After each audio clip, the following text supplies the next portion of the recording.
They only hunt after night falls. Always lone motorists stop between mile markers 189 and 206.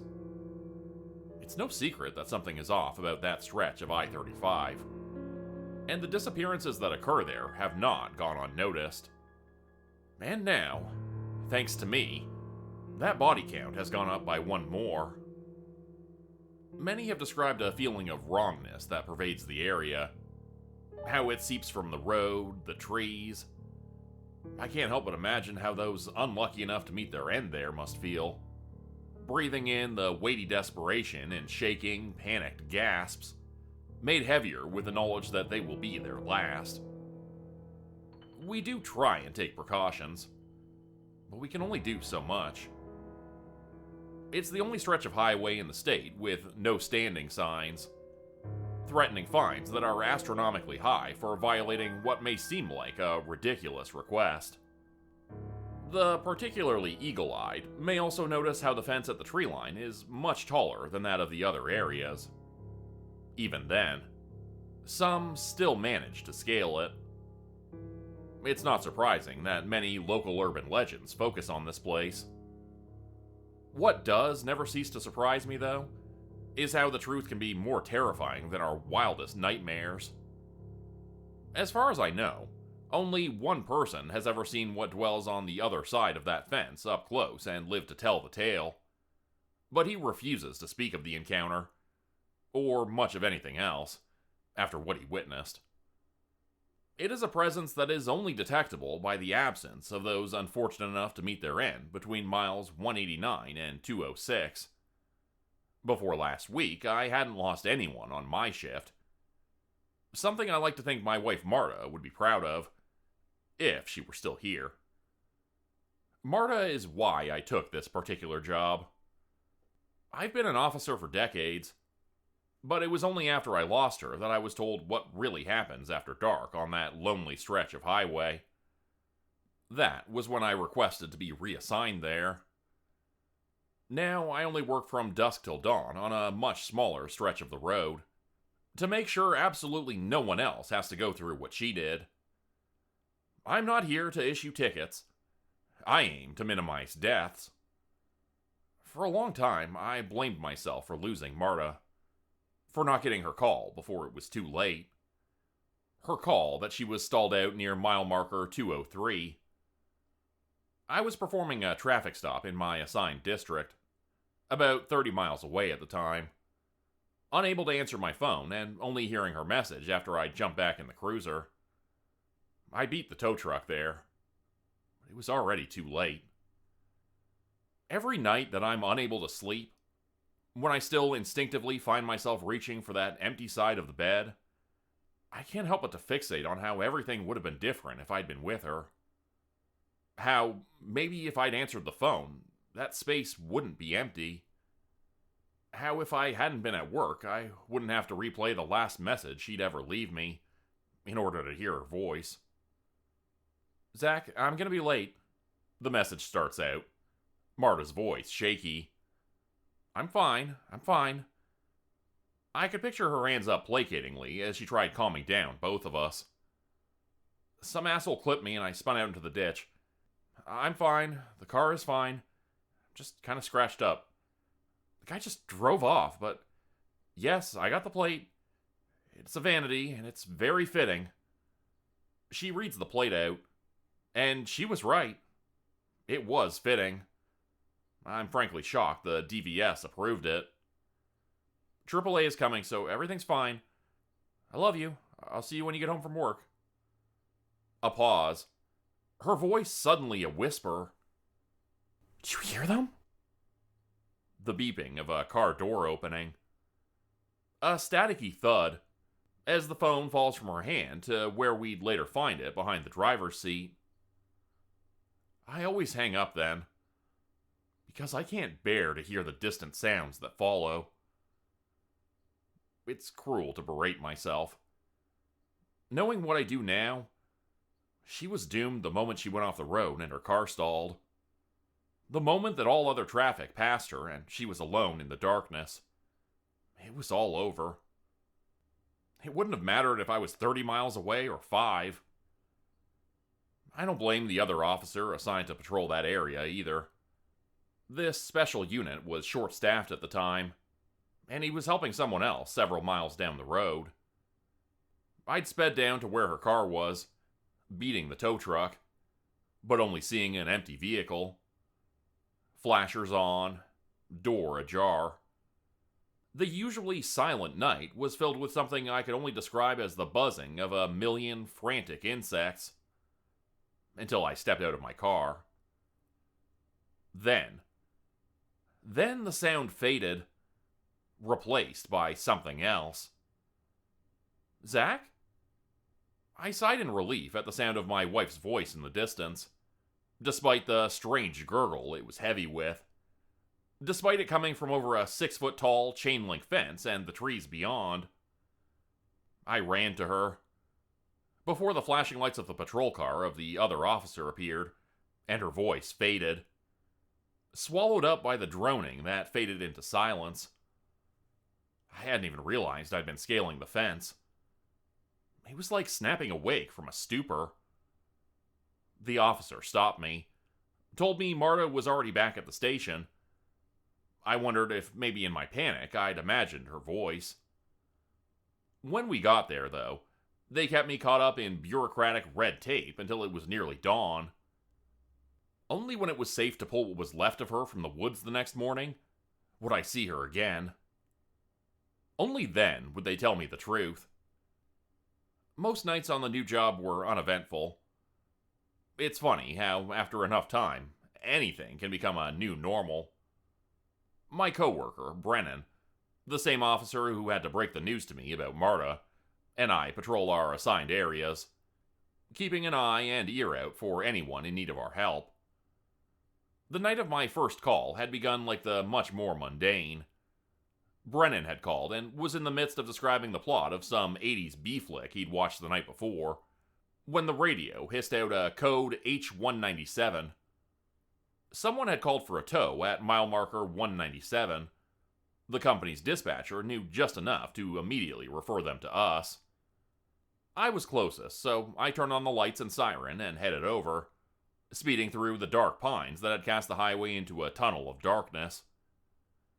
The sound and light served to buy our stranded motorists some time, a distraction that'll reach them before I do.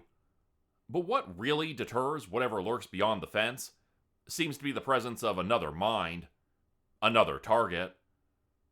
Perhaps by diluting the focus of the predators, perhaps by distracting us, their potential prey. At first, I thought I was too late. The car was empty, and it was only after my eyes had adjusted that I saw the driver, already on the other side of the fence, seeming to reach into the darkness. I called out to him, and he turned to me, dazed. In the brief moments before the presence in the dark fell silent, I caught a whisper of a familiar voice seeping through, floating along with the darkness itself. I shone my flashlight in his direction, and his pupils, which were so dilated they'd swallowed his irises, shrunk again as he blinked away his confusion. As he did, I could see my light reflected in countless pairs of eyes, bright pinpricks floating in the darkness behind him, in the moment before they retreated back. The driver stood in shock for a long moment, before frantically trying and failing to scale the fence to reach me. After I helped him over, he clutched his trembling arm to his chest, spongy-looking exposed bone at the wrist. Everything below it already gone. I radioed for an ambulance, while the man just stared into space. I nodded patiently as he seemed to struggle to find the right words to describe what had happened. His eyes wide and unblinking, glassy. He shivered violently in the summer night, before finally letting loose the torrent of words. He spoke of the whispered invitation from the woods, spoken in the familiar voice of a loved one long departed. It had happened so fast. He'd stepped out of the car after popping the hood, and the next thing he knew, he was on the other side of the fence. All he could tell me was that, for reasons that no longer made sense to him, He had to reach the source of the sound beyond the trees. He spoke of the awful things he'd seen in the brief flicker of my flashlight beam. Things that belong in the shadowy pools of our deepest nightmares. Not the woods off I-35. I nodded until he fell silent. From what I've heard, he still refuses to speak about the experience. His brief glimpse at the presence in the woods had apparently been enough to fray the threads of his mind beyond repair. I waited with him until the ambulance arrived. Our people, in the know and used to this sort of call. And then, as their lights and sirens faded into the distance, I hopped into my cruiser and took one last glance into the trees. I couldn't help but think about Marta out there. Who? What? Had called out to her while she was all alone in the dark. How I arrived far too late to help her. Sometimes, when I can't sleep, I search for plates. The vanities of the car that knocked her off the road. The one she described in what was to be the last phone call she ever made. But unlike their unknown owner, the plates have no hits.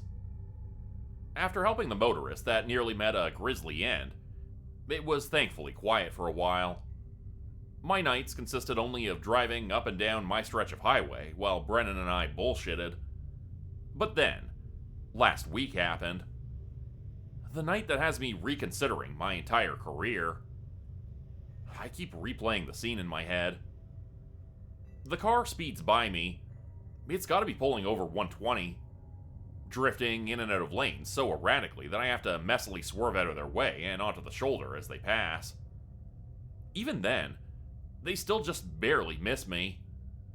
The jarring sound of screaming metal and shattering glass shrieks through the distance. I pull back onto the road and speed after him. He didn't make it far. Skid marks show the messy journey from road to tree.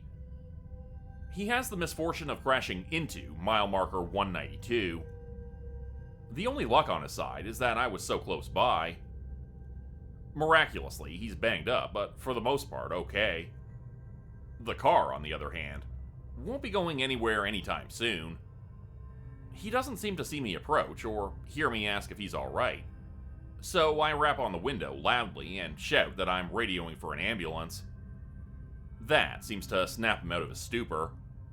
He finally rolls the window down, and it smells like he's been bathing in Everclear. He refuses. He doesn't want to go in for driving drunk. I quickly ask for license and registration, even though this isn't a traffic stop so much as a rescue mission. I've already decided that it's quickest if I take him in for reckless driving. I can breathalyze him back at the station when he's out of danger. Hell, I could probably wait hours to test him and he'd still be several times over the legal limit. He instead staggers out of the car and yells at me, waving his finger at a space several feet to my right, the place he seems to think I'm standing. "You need to come with me, sir," I whisper. "It's not safe." I stop cold when I finally notice his license plate, and find myself tuning out his barrage of insults. Marta's last voicemail to me replays in my head. The vanity plates of the car that knocked her off the road without bothering to stop and help. No wonder I never found them before. I tried various abbreviations, but his were from a state over, one letter longer, and a creative take on the phrase that I wouldn't have guessed. I really study him this time, and he rages in the blue and red light from my cruiser. He doesn't look evil, like I'd pictured her killer.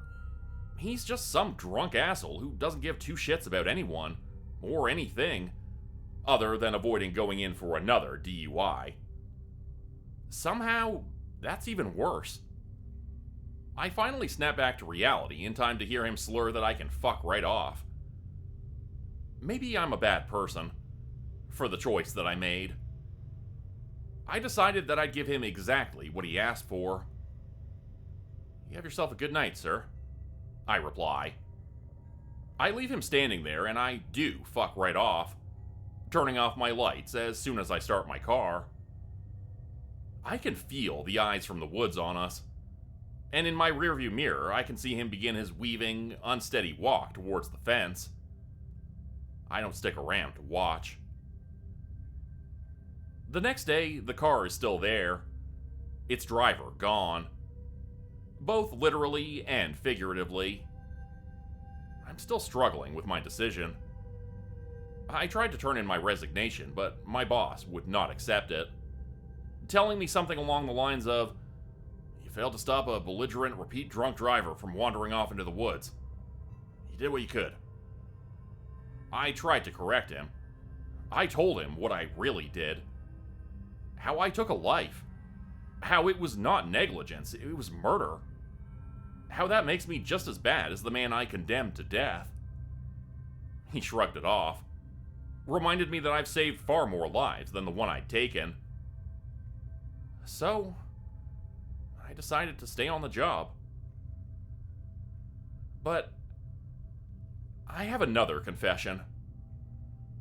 After I helped a motorist change a flat tire yesterday, in the moments before I started my car, the voices beyond the trees were louder than ever before. Yes, voices. Plural. For the first time, Marta's soft beseechment changed from a solo to a duet. A new voice has joined the pleading call from the woods. A voice that I can still recognize, even though it's much clearer now that it no longer slurs the words. The voice of one killer to another, promising that I will soon join it.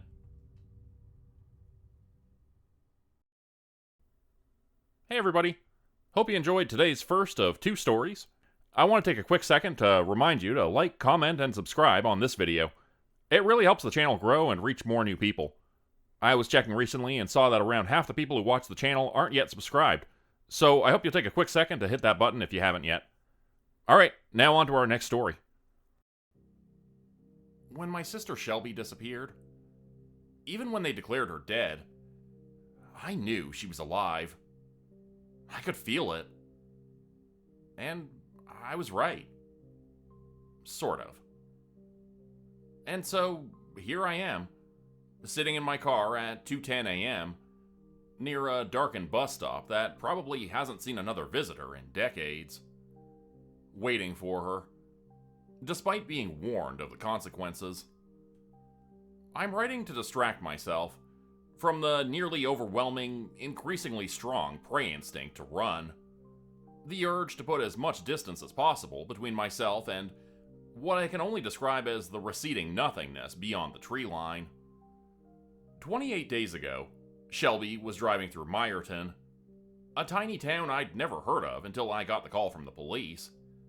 Until it became the last place my sister was seen, before seemingly falling off the face of the earth.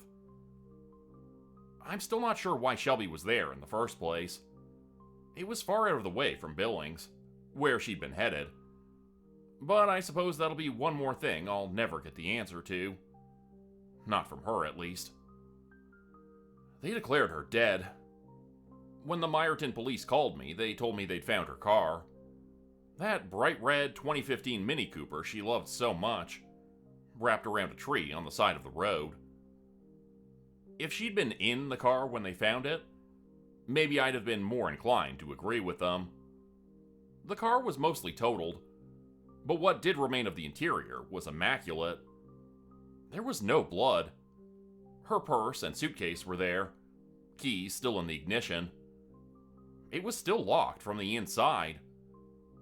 Everything was still in the car. Everything except for my sister. But the local authorities told me she was dead, and despite my pleas for them to look for her, they straight up refused. No need, they said. So I knew it was on me to find her. I was running late on my first visit to Myerton. A delayed flight and a mix-up with my rental car when I finally landed meant I wasn't approaching town until it was nearly 12 a.m. To top off an already bad situation, I was lost. My GPS told me to take exit 19C, but I couldn't find it. I'd taken several U-turns and looped back a few times, and each time grew more and more frustrated as I'd see 19A, 19B, and then exit 20. It's not like 19C was recently closed either. The guardrails were perfect, seamless, and beyond the highway was nothing but trees and craggy rock. No, it was more like there wasn't an exit 19C. There never had been. And to further exacerbate my building anxiety, my GPS refused to provide me with an alternate route. As far as Google Maps was concerned, the only way into Meyerton was to take an exit that didn't exist. After 3 more loops around the highway, I finally gave up and stopped at a crappy motel conveniently located off exit 19B. I asked the guy at the desk if he could suggest a way into town, since at that point I had no clue how I was supposed to find Meyerton.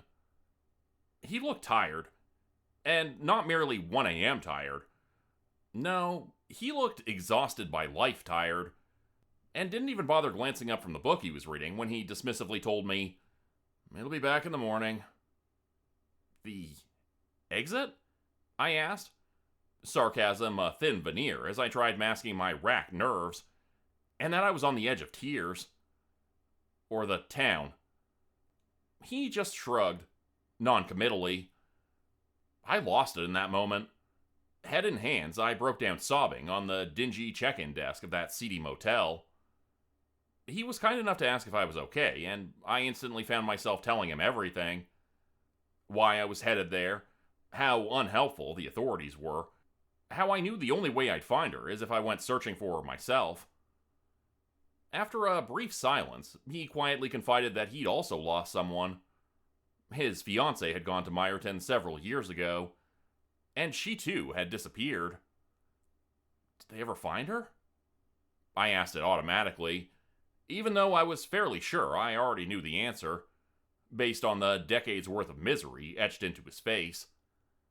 So it took me by surprise when he nodded. He stared off into space for the longest time before he whispered, "I wish they hadn't." He introduced himself as Gary, and told me that my sister Shelby was gone, that nothing good could possibly come from me going to look for her. When he couldn't talk me into turning around and going back home, he offered me a room for the night. As he handed me the key, he reluctantly told me that 19C would be back at 2 a.m., but would be gone by 11 p.m. the next night. I knew he was messing with me, that no road would magically appear. I figured I'd try to get some sleep and then drive to the next town over to see if someone else would help me. So, you can imagine my utter shock the next morning when, sure enough, just like Gary had assured me, where before there had been a solid metal guardrail, there was now an exit. I'd found 19C. The worn gravel and peeling paint of the off-ramp seemed to indicate a well-traveled road, too. So I followed the winding one-lane road through the trees, and I was confused yet relieved when I found my way to Meyerton. That relief was short-lived. The police were somehow even more unhelpful in person, insisting Shelby was gone and I should go home. Move on. It didn't matter that she'd only been missing a couple of days. It didn't matter that there wasn't a body. I wasted hours at the station, changing nothing, convincing no one. The case was closed, they told me. As far as they were concerned, my sister was dead. Now, based on what I've learned, I almost wish he was. That would have been more merciful. A kindness, even. As I continued my own search for her, the longer I lingered, the more I realized that something was very, very wrong with the town of Meyerton. Every single house that wasn't already demolished sat abandoned, the structures being slowly reclaimed by overgrown lawns and encroaching woods. The sidewalks were empty of people, and I only saw 2 other cars on the road in all the hours I was there. The few businesses that remained open had only a handful of customers inside, and they were clearly not happy to see me there. Every single person I asked told me the same thing. It was eerie, how their responses were so similar. almost word for word, as if rehearsed. That they'd never seen my sister before, that there was nothing for me in their town, and I needed to leave. And then, with what seemed like a genuine sadness, they were sorry for my loss. Eventually, 10:50 p.m. rolled around, and I'd still found nothing. The stores all closed at 10 p.m. Even those traditionally open for 24 hours elsewhere were closed 10 p.m. to 3 a.m. I'd watched the town shut down, watched it empty of people. So, frustrated, I pulled into one of the many empty parking lots, and I stared at the shadowy expanse of trees where her car had been found. The air was stale, and heavy with an unnerving silence, thick enough to choke on. It was in that moment, as I sat in the red glow of the shutdown pumps of the only open for 19 hours gas station I'd ever seen in my life, that I first picked up the hint of wrongness in the air. I could suddenly feel that there was something out there beyond my line of sight. Something waiting just past the trees. Something terrible. I realized that Gary and the handful of people I'd encountered were right. I needed to leave.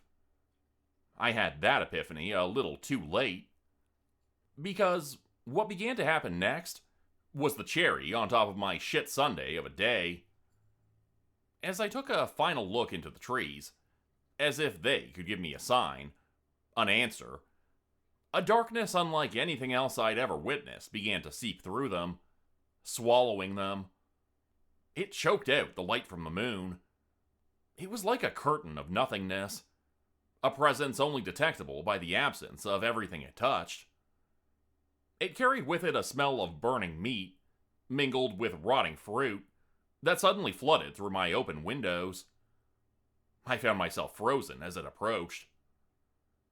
As it swallowed the houses down the street, I could feel a strong sense of emptiness, one that sucked the air out of my lungs, threatening to crush me. At the same time, it felt right. An extended invitation towards the embrace of nothingness, towards something ancient and insatiable. The encroaching darkness swallowed the crimson glow from the gas station pumps. It was only the realization that the blackness had begun to nullify the light of my headlights that snapped me out of it. I three-point turned my way the hell out of there, peeling out and pushing 65 down the winding road out of town. In that moment, I was thankful the town was empty of police, too, approaching the on-ramp at 10:59. I didn't understand what was happening at first, why the road I was driving along looked faded. That's when I saw something metal shimmering faintly in the distance. It didn't look solid, as if it wasn't entirely there, so it took me a moment to realize what it was. A guardrail. I tried to swerve and slam on the brakes before I hit it, but I was going almost 90 at that point, and the laws of physics and I had differing opinions on what the correct stopping distance would be. I braced for an ending that I wondered if my body would even feel, brain even register, but none came. No. Instead of the sound of metal on metal, my ears were met with the angry honking of the person I'd cut off, as I messily swerved onto I-15. I was back on the highway, the light of Gary's seedy little motel visible from across the way.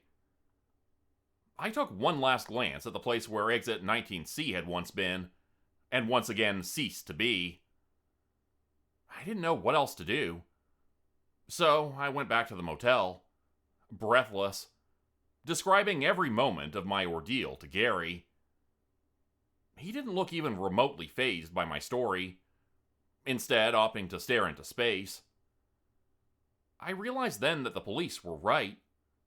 She really was gone. She'll be back. Well, part of her will, he finally told me. Perhaps in response to the look of hopelessness that must have been written across my face. 2:30 a.m. 28 days after she first disappeared. At the bus stop off Main Street. Are you sure? That's where they always come back. He smiled sadly, before engrossing himself back in his book. That was weeks ago. As of this morning, it's been 28 days since Shelby first disappeared. I touched down in Billings and made the 6-hour drive to the outskirts of Meyerton, waiting patiently for the exit to appear. I debated stopping by to see Gary, but decided against it. He'd asked me not to tell him if I chose to go back. He said he didn't want whatever happened to me on his conscience. But it's 2:29 a.m. now, and here I am anyway, sitting at the ancient bus stop in the empty city of Meyerton, a city that has only recently returned to existence, staring into the last of the receding darkness. I can see Shelby in the distance now, pale in the faint moonlight, barefoot, immaculate for someone missing for a month and emerging from the woods. I found her. Even from here, I can feel something radiating from her. An emptiness, a yearning hollowness, a hunger for something far more precious than mere flesh and bone. I should be running to embrace her.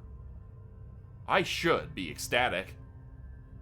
Instead, I'm frozen, overtaken by another emotion entirely, one I've never felt before around my sister. Fear. No, not just fear. An overwhelming, suffocating terror. It's not just that now familiar emptiness that radiates from her, the same way it did from the beckoning nothingness that nearly claimed me last month. It's not even the way her skin seems too tight on her frame, or that she's taller than I remember. No. It's that awful, predatory smile on my sister's face. One I have not seen in all of our 26 years together. She moves as gracefully as she did in life, but in her eyes, I see only death. I realize, as I watch the palpable nothingness incarnate that is wrapped in my sister's flesh, that I'm not sure what exactly she wants, what it is that she hungers for. In a way, I wish she hadn't come back. I should have believed those that told me she was gone. Because she is. She is utterly devoid of everything that made her my sister. As I fight the urge to run to the car, to leave Meyerton before whatever it is that wears my sister's skin like a too-tight suit can reach me, I can't help but replay my final conversation with Gary in my head. So, I'd confirmed, she'll be back in exactly 28 days from when she went missing? He'd nodded, no longer able to meet my eyes.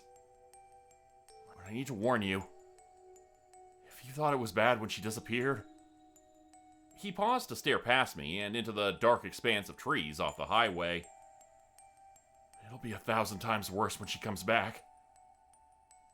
I told him I knew I was doing the right thing, that trying to save my sister could never be a mistake. Oh God, she's closer now. I cannot tell if she seeks to fill that void by dragging me back with her, or if the hunger is more primal, more literal. All I know is that the Shelby that disappeared, that I lost, is not the same Shelby that I see before me now. I'm frozen to the spot now, as if I'm trapped by her gaze. I'm going to share this while I still can. Maybe I made a mistake after all. Become a channel member today for early access, bonus videos, and special emojis only available to members. Check out the description below or click the join button for more info. If you'd like another way to help support the channel, please consider joining my Patreon page at patreon.com/Jordan Group Horror. As a patron, you'll get access to bonus videos and content. You'll be credited at the end of every video going forward, and if you decide to stay for 3 months, I'll name a character after you which will be featured in a Hollow's End story. Links to join the Patreon are in the description. Thanks everyone for listening. Please like, subscribe, and comment to help the channel continue to grow, and see you again next time at 4 p.m. Eastern Standard Time. Hope you have a great night.